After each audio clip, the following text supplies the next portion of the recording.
అని అన్నారు. ఫైనల్లీ ఆ మూమెంట్ వచ్చేసింది, క్యాబ్ కూడా వచ్చేసింది. అదే దానికోసమే వెయిట్ చేస్తున్నా, అది నా బ్రెయిన్ లో అలా స్టక్ అయిపోయింది అనమాట. So hi Shiva. Hi sir. Hi. మీకు ఇంట్రడ్యూస్ చేస్తాను కదా, శివప్రసాద్ గారు. ఈయన music director. Cab driver? No, music director. Cab driver? No, is a music director. Cab driver music director కాకుండా సార్ హౌ కమ్ మీరు మిస్టరీ అన్న నేను దీనికి prepare. he loves his job so much, he's still continuing as a cab driver. He's so talented. He's the music director. Siva, good job. నాకు ఇంకా process చేసుకోవడానికి time పడుతుంది, because నేను ఇప్పుడు క్యాబ్ లో వెళ్ళి మీట్ అవుతామేమో అనుకున్నా, క్యాబ్ డ్రైవర్ నే మీట్ అవుతాం నేను అనుకోలేదు. హౌ కమ్ ఇప్పుడు మనకి మ్యూజిక్ ఇచ్చింది మొత్తం మీనేనా? ఏ సీరియస్లీ? అమ్మ గ్రేట్ టాలెంట్. ఓకే నేను డిఏకి వెళ్తాను. Okay bye Shiva. మనం ఇంకా చాలా మాట్లాడాలి. యాంకర్ అమూల్య గారితో నీ గురించి చాలా చెప్పాలి. ఆవిడ కూడా నిన్ను చాలా తెలుసుకోవాలనుకుంటున్నారు. మనం వెళ్తూ మాట్లాడదాం. ఓకే చలో.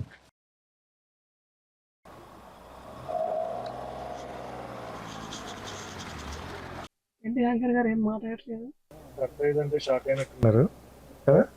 షాక్ కాకుండా మరి ఏంటంటే క్యాబ్ డ్రైవర్ ని తీసుకొచ్చి మ్యూజిక్ డైరెక్టర్ అంటారు, అటుపక్క మ్యూజిక్ చూస్తేనేమో అంత క్రేజీగా ఉంది. అసలు నాకు నిజంగానే ఏం అర్థం కావట్లేదు. ఆఫ్ ఒక పక్క రసూల్ గారు, ఇంకొక పక్క మ్యూజిక్, క్యాబ్ డ్రైవర్. అసలు ఈ కాంబినేషన్ ఎలా సెట్ అయినా కూడా నాకు అర్థం కావట్లేదు. నాకు ఇప్పుడు ఇంకా ఎక్సైటింగ్ ఉంది స్టోరీ తెలుసుకోవాలని. అన్న చెప్పండి, కమాన్.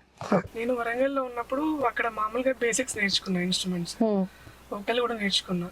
ఆ తర్వాత ఫర్దర్ గా వెళ్ళడానికి నాకు వరంగల్లో ఛాన్స్ లేదు. మా టీచర్స్ ఎవరైతే ఉన్నారో వాళ్ళే నన్ను ఇక్కడికి సజెస్ట్ చేస్తే అక్కడ నుంచి ఇక్కడికి వచ్చి వీక్లీ వన్స్ క్లాసెస్ విని వెళ్ళేది. నాకు ఇక్కడ కీర్తి సార్ అని ఒక అద్భుతమైన టీచర్ పరిచయం అయ్యారు. ఆయన ద్వారా మంచి మ్యూజిక్ నేర్చుకున్నాను. ఆయన నా ఆలోచన విధానం, ఆయన సజెస్ట్ చేసిన విధానంతో కంపోజింగ్ మీదకి వెళ్ళాను. కంపోజింగ్ లో చాలా కష్టపడ్డాను. ఆఖరికి ఒక ప్లాట్ఫామ్ క్రియేట్ చేసుకున్న తర్వాత నేను ఆయనని ఎవరన్నా కాంటాక్ట్ అడిగితే నాకు పృథ్వీ గారి కాంటాక్ట్ ఇచ్చారు. అలా ఆయనతో నాకు పరిచయం ఏర్పడింది. ఆ పరిచయం ఇక్కడ వరకు కొనసాగింది. అంటే మీరు నేర్చుకోవడం ఒక ఎత్తు అయితే, మీరు కాంటాక్ట్ అయ్యాక ఆయన మిమ్మల్ని నమ్మి ఈ ఛాన్స్ ఇచ్చారు చూడండి. అంటే ఒక సినిమాలో సినిమా అంత ఒక ఎత్తు అయితే మ్యూజిక్ ఇంకో ఎత్తు. కొంతమంది మ్యూజిక్ విని కూడా డ్రాక్ చేస్తారు సినిమాలు చూడడానికి. మీ మ్యూజిక్ ఎగ్జాక్ట్ గా అలానే ఉంది. సీరియస్ గా చెప్తున్నా, చాలా మెలోడీస్ కంటే నిజంగానే ఎక్స్పీరియన్స్ ఉన్న వాళ్ళు చేస్తారు కదా. మీరు ఫస్ట్ టైం చేసినట్టు నాకు అది అనిపించలేదు. బట్ అలా అనిపించకపోవడానికి మీరు దాని వెనకాల చేసిన హోంవర్క్ ఉంటుంది చూడండి, అసలు ఏంటి, వాట్ ఈస్ వాట్ అని చెప్పి. Because being a music director only just music tune ఇచ్చేస్తే సరిపోదు, దాంట్లో ఇంకా చాలా ఉంటాయి కదా. సో అవన్నీ మీరు ఎలా నేర్చుకోగలిగారు? నాకు మా డైరెక్టర్ గారు చెప్తారండి. ఓకే, ప్రతి విషయం నాకు మా డైరెక్టర్ గారితోనే వస్తుంది. ఒక సీన్ లో నన్ను తీసుకెళ్లి కూర్చోబెడతాడు. ఆ సీన్ నాకు అర్థమైందంటే అదే రోజు ట్యూన్ వచ్చేస్తుంది. లేదంటే 1-2 రోజులు లేట్ అవుతుంది అంతే తప్ప అసలు లేట్ ఉండదు. ఇక ఒక్కసారి ట్యూన్ వచ్చేసిందంటే మేము వెళ్ళిపోతాం. ఇక ఒక 1 వీక్ లో సాంగ్ రెడీ అయిపోతుంది మొత్తం ప్రోగ్రామింగ్ తో సహా. ఆ ప్రోగ్రామింగ్ లో కూడా పర్టికులర్ గా ఆయనకు ఏదైతే ఇన్స్ట్రుమెంటేషన్ లో కూడా చాలా మాకు ఇంపార్టెన్స్ ఉంటాయి. మేము అంటే వేరే అనవసరమైన ఇన్స్ట్రుమెంట్ కూడా వాడాం. ఆ సీన్ కి సంబంధించి, ఆ స్టోరీకి సంబంధించి ఏదైతే అందులో నిలబడుతుందో అదే ఇన్స్ట్రుమెంట్ వాడతాం. అట్లా మా సాంగ్స్ ఆ భాష వెళ్ళడానికి కారణం మా డైరెక్టర్ గారు. ఓకే, అంటే ఆయన టేస్ట్ కి తగ్గట్టు మీరు కంపోజ్ చేయడం కూడా గ్రేట్. అందరూ అన్ని లైక్ అంటే పిక్ చేసుకోలేరు కదా. ఇప్పుడు మీరు ఆయన టేస్ట్ ని అర్థం చేసుకొని, ఆయనకు కావాల్సిన అవుట్పుట్ మీరు అర్థం చేసుకొని ఇవ్వగలిగారు. అందుకే ఆయన సాటిస్ఫై అయ్యారు, మాకు అంత మంచి మ్యూజిక్ అందించారు. యాక్చువల్ గా నాకేం కావాలి అనేది తనకు అర్థమైంది ఫస్ట్. అలాగే తనకేం కావాలని నేను క్లియర్ గా చెప్పగలిగాను. మనకి ఏం కావాలో క్లియర్ గా చెప్పలేకపోయా అనుకోండి, తను కూడా వర్క్ చేయలేదు. ఈ కెమిస్ట్రీ వర్కౌట్ అవుతుంది అనమాట అండి. నిజంగా మనం ఎవరిని ఎప్పుడు ఎలా మీట్ అవుతామో తెలియదు అండి. అవును, 9 years journey is not that easy అండి. అంటే ఒక ఫిల్మ్ చేయడానికి మీరు 9 years జర్నీ చేసిన ఆ పర్సన్ కి ట్రస్ట్ చేసి ఇచ్చారు కదా ఈ వర్క్ అంతా. ఆయన నిజంగా నిలబెట్టుకున్నారని మీరు ఫీల్ అవుతున్నారా? అంటే లైక్ డెఫినెట్లీ అండి. నేను ప్రీవియస్ ఇంటర్వ్యూలో కూడా చెప్పాను, ఈజ్ ఇమ్మెన్స్లీ టాలెంటెడ్ అండి. తనకి స్టూడియో లేదు, ఒక్క సాంగ్ కూడా రికార్డింగ్ చేసిన ఎక్స్పీరియన్స్ లేదు. Even not even a single minute song కూడా రికార్డింగ్ చేసిన ఎక్స్పీరియన్స్ లేదు. But I have done my film studies in Chennai. నాకు కాంటాక్ట్స్ ఉండేవి, నేను తను తీసుకుని వెళ్ళిపోయాను. సింగర్స్ ని కోఆర్డినేట్ చేసుకుని అక్కడ లైవ్ ఏవి చేయించాలి, ఏది కావాలి ఏది వద్దు అని.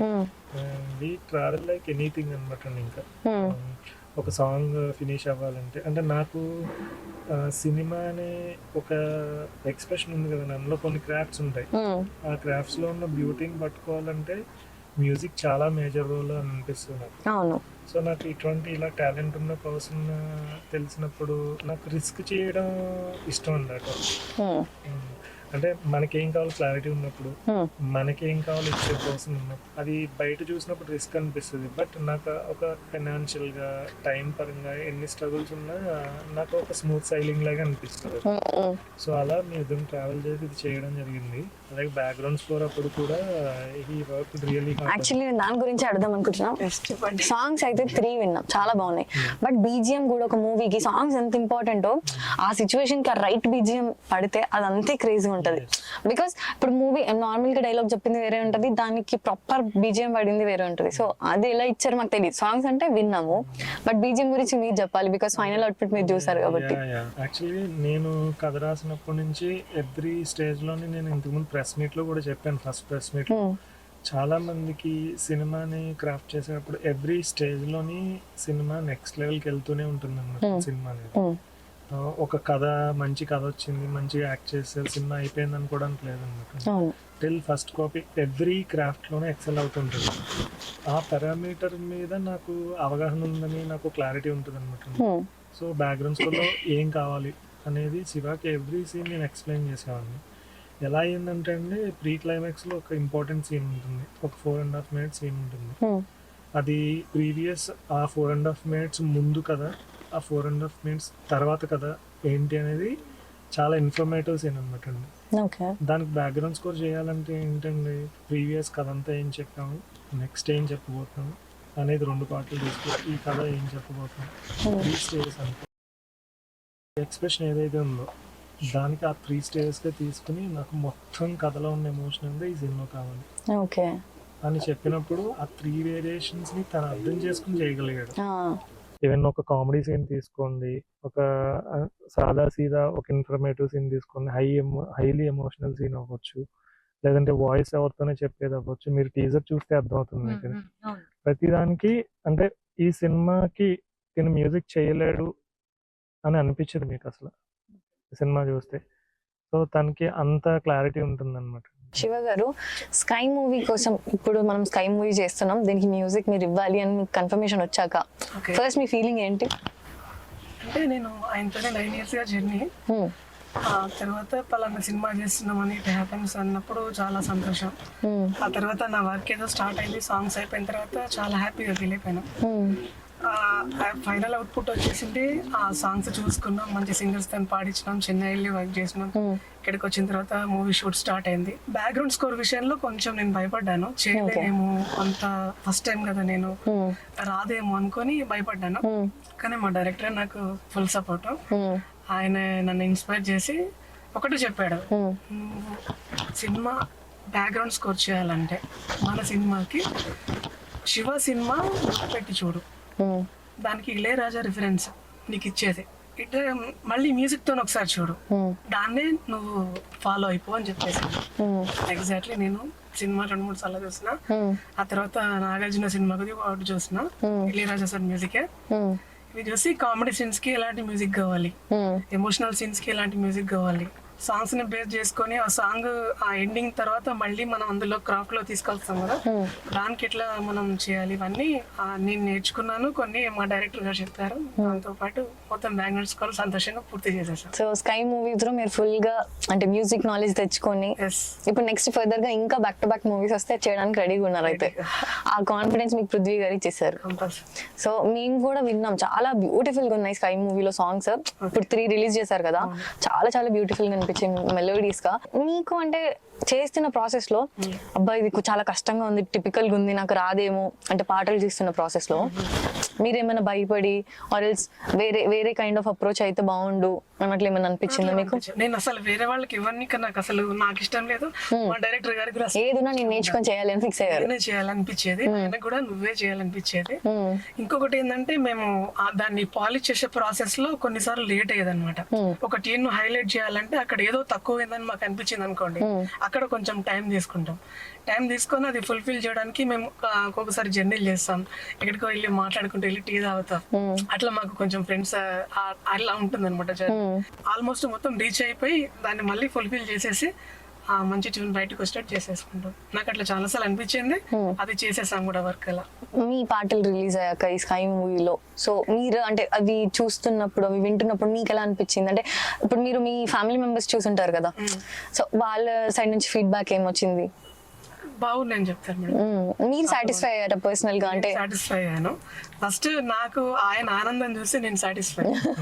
ఆయన ఆనందమే నాకు ఇంపార్టెంట్. 100% మార్కులు వేసాడంటే నేను ఓకే, నేను గోయింగ్ వెళ్ళిపోవచ్చు అనిపిస్తుంది నాకంతే. సో ఇప్పుడు మీరు 9 years ట్రావెల్ అన్నారు. సో ఈ 9 years లో మీ వర్క్ ని ప్లస్ మ్యూజిక్ ని ఎలా బ్యాలెన్స్ చేసుకోగలిగారు? ఒక టైం మేడం అంతే. ఇప్పుడు నాకు డబ్బులు అవసరం ఉన్నాయి, నేను క్యాబ్ నడిపిస్తా, పర్టికులర్ గా ఒక టైం పెట్టుకొని ఆ టైం కి నేను మళ్ళీ రీచ్ అయిపోయి మ్యూజిక్ మీదకి వెళ్ళిపోతా. ఏ ట్యూన్ చేసినా సరే ఫస్ట్ మా డైరెక్టర్ పంపిస్తా. ఆయన సజెషన్ నాకు అవసరం, ఇది బాగుంది, ఇది బాగాలేదు, ఇక్కడ ఈ ఇన్స్ట్రుమెంట్ ఇలా వాడకూడదు, ఇలా వాడాలి అని నాకు టోటల్ గైడ్ అనమాట. నాకు నేను నేర్చుకున్న మా గురువు గారి తర్వాత మా గురువు గారు అన్నట్టు నాకు. సో మీరు ఫుల్ టు కమిటెడ్ ఉన్నారు, ఈ వర్క్ లో అంత కమిటెడ్ ఉన్నారు కాబట్టి మీరు బ్యాలెన్స్ చేసుకుంటూ వచ్చారు. అండ్ పృథ్వీ గారు మీరు అంత హ్యూజ్ సపోర్ట్ ఇవ్వడం వల్లనే ఆయన చేయగలుగుతున్నారు అని చెప్పి ఆయనే చెప్పారు. బేసిక్ గా బీయింగ్ డైరెక్టర్ ఓన్లీ చాలా మందికి ఏంటంటే ఓన్లీ డైరెక్షన్ మీద ఐడియా ఉంటది, జస్ట్ మ్యూజిక్ ఇలా కావాలి అని చెప్తారు కానీ అది ఎలా వస్తుంది అని చెప్పి నేర్పించి చేపించుకోవడం నాకు తెలిసినంత వరకు ఇండస్ట్రీలో లేరు అని చెప్తా. అంటే కొత్తగా ఇప్పుడు మీరు బీయింగ్ డెబ్యూ డైరెక్టర్ ఎక్స్పీరియన్స్ ఉన్న వాళ్ళది అది వేరండి. బీయింగ్ డెబ్యూ డైరెక్టర్ గా మీరుండి మీరు తనకి సజెస్ట్ చేస్తూ ఇలా కావాలి, ఇది ఇలా చేస్తే వస్తుంది అని చెప్పడం లైక్ అది స్మాల్ థింగ్ అయితే కాదు. బికాస్ ఇప్పుడు నా వరకు అనుకోండి, ఇప్పుడు నేను యాంకరింగ్ చేస్తాను అంతవరకు నేను చెప్పగలుగుతా, వేరే థింగ్ నాకు అది వేరే వాళ్ళు చేస్తారు కదా అన్నట్టే ఉంటుంది. బట్ మీరు అన్ని థింగ్స్ ని జస్ట్ అలా టచ్ చేసి వదిలేకుండా ప్రతి దాంట్లో మీరు నాలెడ్జ్ తెచ్చుకొని కొత్త వాళ్ళకి ఆపర్చునిటీ ఇవ్వడం ఎందుకు, అంటే లైక్ నా వర్క్ ఇంకా ఈజీ అయిపోతుంది కదా అని పాత వాళ్ళని పెట్టుకోకుండా మీరు కొత్త వాళ్ళని పెట్టుకొని వాళ్ళకి సపోర్ట్ ఇచ్చి మీకున్న నాలెడ్జ్ ని షేర్ చేసి ఇంకా సపోర్ట్ చేయమని ఎంకరేజ్ చేయడం it's like hats off to you. And మీరు అంత సపోర్ట్ చేసి అంత పాజిటివ్ ఉన్నారు కాబట్టి ఇంత బ్యూటిఫుల్ అవుట్పుట్ వచ్చింది స్కై మూవీకి, అదైతే నేను చెప్పగలుగుతా. అండ్ ఆఫ్ కోర్స్ మీ కమిట్మెంట్ టువర్డ్స్ యువర్ ప్యాషన్, మీరు ఈ ప్యాషన్ లో మీరు అంత 100% మీ ఎఫర్ట్స్ పెట్టారు కాబట్టి అంత బ్యూటిఫుల్ మ్యూజిక్ ఇవ్వగలిగారు. అండ్ డెఫినెట్లీ థియేటర్స్కి వెళ్ళి మేము మ్యూజిక్ BGM కూడా విని మిగతా సాంగ్స్ అన్ని విని ఆ ఫీడ్బ్యాక్ మేము ఇస్తాము. మా ప్రేక్షకులు కూడా వెయిట్ చేస్తున్నారు ఈ బ్యూటిఫుల్ మూవీ అండ్ ఇంత hard work. Being a cab driver, ఒక మ్యూజిక్ డైరెక్టర్ అవ్వడం ఇట్స్ లైక్ హిస్టరీ అనుకోండి. డెఫినెట్లీ ఇవి రిలీజ్ అయ్యాక మీరు ఇంకా నెక్స్ట్ స్టేజ్ కి వెళ్ళాలి అని చెప్పి wish and all the very best మీకు కూడా. యా చెప్పండి. దీన్ని అంతటినే నడిపించింది కదండి, ఈ కథ చెప్పాలి అనుకుంటాం కదండి, అదే డ్రైవ్ చేసింది ఎవరినైనా సరే. ప్రెస్ మీట్ లో కూడా చెప్పాను, ప్రెస్ మీట్ లో కూడా ఇదే చెప్పాను, అన్నిట్లకంటే పెద్దది కదండి సినిమా అవ్వాలంటే. నేను ఎప్పుడైతే రైటర్ అవ్వాలి, డైరెక్టర్ అవ్వాలి అని అనుకున్నానో ప్రతి టెక్నీషియన్ కి నాకేం కావాలో క్లియర్ గా కమ్యూనికేట్ చేయగలగాలి. దానికి రిక్వైర్డ్ నాలెడ్జ్ కావాలి ఎవ్రీ క్రాఫ్ట్ లో. దానికోసం నేను వరల్డ్ సినిమా చూసాను, ఇక్కడ సినిమాలు చూసాను, number of best directors films చూసాను. సో అలా నేను మా ఫాదర్ నుంచి చాలా నేర్చుకుని ఉంటాయి. ఒక మనిషికి ఫ్రీడమ్ ఇవ్వాలి, తను ఏం చేయాలనుకున్నా అనేది. సో అలా ఈ మూవీ ఫినిష్ చేయగలిగామండి. And it's long to go అనుకోండి, దిస్ ఇస్ జస్ట్ స్టార్టింగ్ అన్నమాట. యా ఎస్, అందరికి ఇది ఫస్ట్ మూవీ అయి ఉండొచ్చు బట్ ది బెస్ట్ మూవీ అవ్వాలి అని చెప్పి నేను విష్ చేస్తున్నాను. And me hard work definitely it will pay of, ఎందుకంటే ప్రతి ఒక్కరి హార్డ్ వర్క్ అందులో కనిపిస్తుంది. అండ్ డెఫినెట్లీ మీలాంటి డైరెక్టర్స్ కొత్త వాళ్ళకి ఇంకా బ్యూటిఫుల్ ఆపర్చునిటీస్ ఇవ్వాలి అని చెప్పి కూడా కోరుకుంటున్నాను. ఎందుకంటే చాలా మంది ఎక్స్పీరియన్స్ లేకపోతే ఏం చేస్తారు ఏంటి అని. డెఫినెట్లీ ఇప్పుడు శివ గారే పెద్ద నిదర్శనం మనకి, అంటే కొత్త వాళ్ళకి ఆపర్చునిటీ ఇస్తే ది కెన్ ప్రూవ్ అన్నట్టు. అండ్ మీలాంటి వాళ్ళ సపోర్ట్ ఉంటేనే అది పాసిబుల్ అండి. అది లేకపోయిందంటే ఇప్పుడు ఈ స్టేజ్ లో ఉండే వాళ్ళు కాదేమో. అంటే ప్యాషన్ ఉంది, కమిట్మెంట్ ఉంది, బట్ దానికి ఒక పుష్ కావాలి, ఒక సపోర్ట్ కావాలి, నేర్పించే గైడెన్స్ ఇవ్వాలి. సో ఇవన్నీ కూడా ప్యారల్ గా అంతే ఇంపార్టెంట్.